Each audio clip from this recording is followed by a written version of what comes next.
Continuamos en la UNED y estamos hablando Historia contemporánea de España, la parte primera, de 1808 a 1923. Y estamos hablando de Alfonso XIII y los problemas del nuevo reinado. Hablemos del Partido Liberal y sus facciones personalistas. El proyecto liberal democrático de José Canalejas.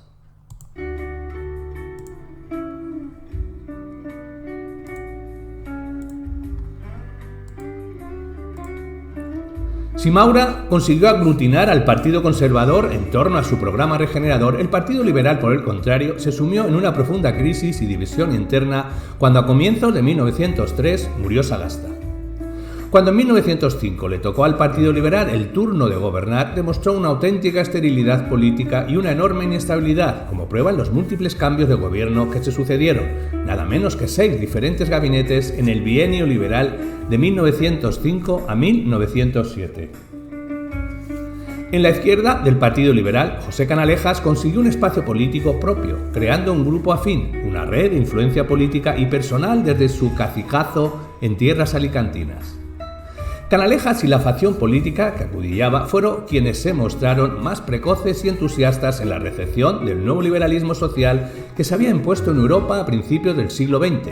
Un liberalismo renovado, que quedaba muy lejos ya de aquel liberalismo tradicional que juzgaba que el Estado no debía inmiscuirse en el conflicto de los intereses económicos y sociales. Tras producirse la disidencia canalejista, el líder de la nueva formación asumió el objetivo de atraerse a republicanos y otros sectores antidinásticos de izquierda, pero enseguida tuvo ocasión de comprobar lo difícil que era conseguir el apoyo de unas masas urbanas que eran más proclives a la República, y cosechó un fracaso en las elecciones de 1903, con lo que decidió volver a los mecanismos clásicos del régimen. Optó por adaptarse al funcionamiento político electoral predominante en España en aquel momento, que como sabemos consistía en tratar de ampliar su red de amigos políticos y participar con la mayor cuota de poder posible en el encasillado. Al contrario que Maura, la regeneración política no ocupó en el programa de Canalejas un lugar principal porque la juzgaba impracticable sin una previa regeneración social. El Estado debía ante todo emprender una dedicada acción social y cultural para elevar el nivel de desarrollo de dicha sociedad. Canalejas, a diferencia de Maura, tenía plena confianza en la corona como cabeza visible de ese Estado que debía aumentar el poder e influencia de Alfonso XIII, con quien personalmente mantuvo una estrecha relación de amistad. Ya hemos señalado que en política social, liberales y conservadores no tenían entre sí sustanciales diferencias. Tampoco en política económica había por entonces una clara divergencia entre unos y otros, desde el momento en que los primeros abandonaron su tradicional libre cambismo a ultranza, como puso de manifiesto la aprobación en 1906 por un gobierno liberal de Moret del nuevo arancel proteccionista que tanto ansiaba la burguesía industrial catalana. Los liberales, necesitados de renovar su programa, utilizaron la cuestión clerical como propaganda política, tratando de conseguir adhesiones en los medios republicanos y entre los intelectuales de izquierdas. Los partidos de la izquierda revolucionaria profesaban en España un anticlericalismo radical y antirreligioso. Sin embargo, la política del Partido Liberal, aunque se denominara anticlerical, poco tenía que ver en el estereotipo de sectario. Los políticos liberales no pretendían la separación de la Iglesia y el Estado, sino tan solo controlar e inspeccionar las actividades, negocios y propiedades de las congregaciones, acabar con sus privilegios tributarios y afianzar el poder del Estado promoviendo la enseñanza laica, interviniendo en el acto matrimonial y protegiendo a los no católicos. En el campo de la enseñanza, donde la Iglesia tenía el monopolio, sobre todo en la enseñanza secundaria, lo que pretendía era reforzar la influencia y control estatal para tratar de mejorar la lamentable situación educativa española. Canalejas quiso introducir una nueva ley de asociaciones religiosas que sustituye a la de 1887, pero no salió adelante a causa de la inestabilidad gubernamental y fraccionamiento en las filas liberales. Además de la fracción canalejerista escindida en 1902, el Partido Liberal se había desgajado en noviembre de 1903 en 2 fracciones lideradas por Segismundo Moret y Eugenio Montero. Este último se situaba a la derecha de Moret y a la izquierda. A diferencia de Canalejas, Moret era favorable a una reforma de la Constitución centrada básicamente en el establecimiento expreso de la libertad de cultos. Canalejas consideraba, igual que Maura, que la Constitución era lo suficientemente flexible y elástica como para permitir interpretaciones políticas de destino signo, en concreto el reconocimiento de la Constitución de la religión católica como religión del Estado. En absoluto se contradecía, según Canalejas, con la necesidad de afirmar la supremacía del poder civil y garantizar la libertad de cultos y de conciencia. Moret controlaba en mucha mayor medida que Montero los cacicatos provinciales del partido, de modo que para Canalejas era el más directo rival para acceder a medio plazo a la jefatura del gobierno y del partido. Ello, unido también a las deterioradas relaciones entre ambos políticos, hizo que, a pesar de que ideológicamente Canalejas estaba más distante de Montero, diera no obstante su apoyo a la fracción monterista. En estas condiciones de permanente lucha entre fracciones, el Partido Liberal se mostró totalmente incapaz de desafiar el poder de la Iglesia, y menos aún, el del ejército. Que para dar un ejemplo de su situación podemos centrarnos en la anécdota Cucut, donde el ejército, humillado en el 98, decide salvaguardar el honor militar y de España frente al creciente antimilitarismo y entra en el semanario de la Veu y el Cucut, por haber publicado viñetas catalanistas donde queman sus muebles, hieren a los trabajadores y les obligan a gritar ¡Viva España! Tras estos hechos, el Partido Liberal, que gobernaba con Moret, fue incapaz de hacer nada. Incluso justificó las acciones del ejército y aprobó una ley de jurisdicciones según la cual las ofensas contra las Fuerzas Armadas serían juzgadas por la jurisdicción militar. Frente al autoritarismo del Estado español, frente a la utilización de la jurisdicción militar para reprimir el catalanismo, se produjo una amplia reacción ciudadana de indignación, una impresionante movilización popular que cristalizó en un nuevo partido político, llamado Solidaridad Catalana, surgido en 1906 y que enseguida adquirió una enorme vitalidad. El catalanismo pretendía en Cataluña por el desprestigio y deslegitimación del sistema de turno, pero sobre todo como reacción ante una actuación de los militares, de las élites políticas y del propio rey, que la sociedad catalana sintió como una afrenta y una humillación. Hablemos de Cataluña, paradigma de la crisis de la política dinástica. Solidaridad Catalana supuso la culminación de un proceso de movilización política de la sociedad civil que configuró en Cataluña un sistema de partidos propios. En agudo contraste con otras regiones españolas, en Barcelona primero, luego en buena parte de Cataluña, se produjo una clara ruptura con el sistema de la Restauración. Cataluña se había convertido en una región parecida a otras áreas desarrolladas de Europa Occidental y diferente de la mayor parte de España, más agria. Nuevas fuerzas políticas convocaban a la ciudadanía catalana. Era la Liga Regionalista y el republicanismo lerrouxista. Ambas supusieron el advenimiento en Cataluña de la política de masas.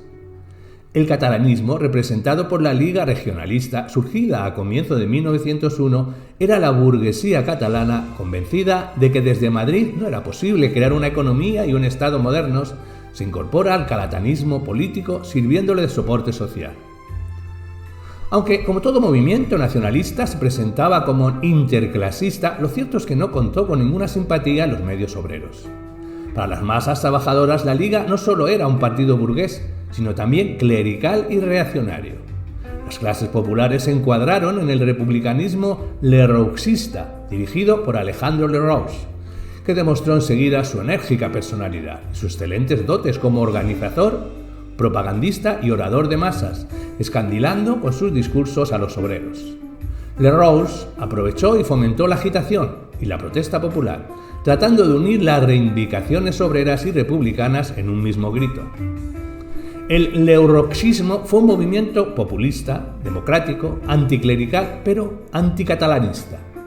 Pero tras el incidente del Cucut, el catalanismo iba a extenderse a toda Cataluña a través de Solidaridad Catalana, que iba a ampliar así sus bases. En oposición al movimiento de solidaridad catalana, los lerrouxistas recurrieron a la violencia callejera, irrumpiendo los mítines solidarios que produjeron enfrentamientos entre ambos sectores, al tiempo que desunía tremendamente a los republicanos y postergaba a Lerroux a un espacio político marginal. Solidaridad Catalana arrastraba a las masas catalanas con su enorme poder unificador, presentándose como un movimiento cívico y modernizador. Ya en las elecciones de 1907, con una participación del 60%, los solidarios obtuvieron un éxito aplastante, sacaron 41 de los 44 escaños catalanes. La irrupción de Francesc Cambó en el Congreso de los Diputados causó un impacto considerable. Lejos de ser un político provinciano, estrecho de miras, Cambó demostró enseguida ser un estadista de altura. En Cataluña había ocurrido un fenómeno nuevo e inesperado. El electorado se había hecho independiente de la influencia gubernamental. No obstante, había en España bastantes ciudades donde ese movimiento antisistema, ese independentismo gubernamental se hizo manifiesto. Valencia, por ejemplo, con la figura de Blasco Ibáñez y su periódico El Pueblo, implanta una hegemonía republicana. Blasco adoptó una estrategia municipalista centrándose en ganar las elecciones municipales, algo que consiguió plenamente ejerciendo el monopolio político desde 1901. La época de máximo apogeo del blasquismo fue entre 1902 y 1910. El blasquismo, al igual que el lerrouxismo, conformaba ese nuevo republicanismo radical y populista que recurría a manifestaciones, mítines y fiestas. En otros lugares, en cambio, las clases medias urbanas, que podían haber sido el motor esencial de una ciudadanía política, no se movilizaron porque el sistema, a través de las estructuras clientelares, satisfacía suficientemente sus aspiraciones. Prefirieron conservar todo aquello que les garantizaba su pertenencia a redes clientelares en lugar de arriesgarse a movilizarse políticamente a través del clientelismo político. El sistema turnista ideado por Cánovas contó con una base social, si no entusiasta, al menos sí conforme, y de esta manera consiguió un funcionamiento suficiente, armónico, hasta 1913. Hablemos de El Gobierno Largo, de Maura, 1907-1909. El Partido Conservador era hacia 1906 un partido unido y disciplinado. Como no lo había estado desde Cánovas, Maura había conseguido aglutinarlo en torno a sí y a su programa regenerador. En enero de 1907 recibió del rey el encargo de formar gobierno. Comenzaba el Gobierno Largo de Maura, excepcional en el reinado de Alfonso XIII por su duración de casi 3 años y que no se repetiría hasta la dictadura.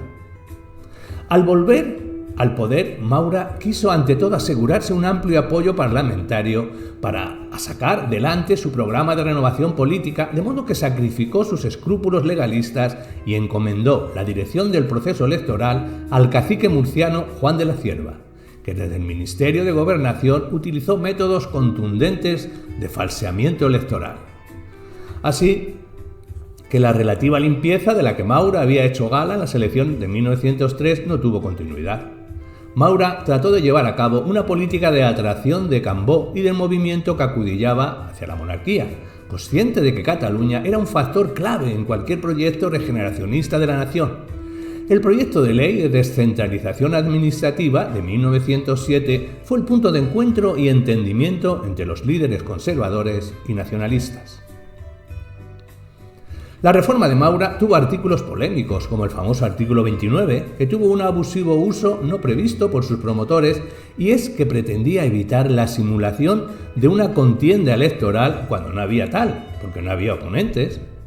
Según el polémico artículo, si el número de candidatos no excedía al de escaños que había que cubrir, estos serían adjudicados automáticamente sin necesidad de celebrar elecciones.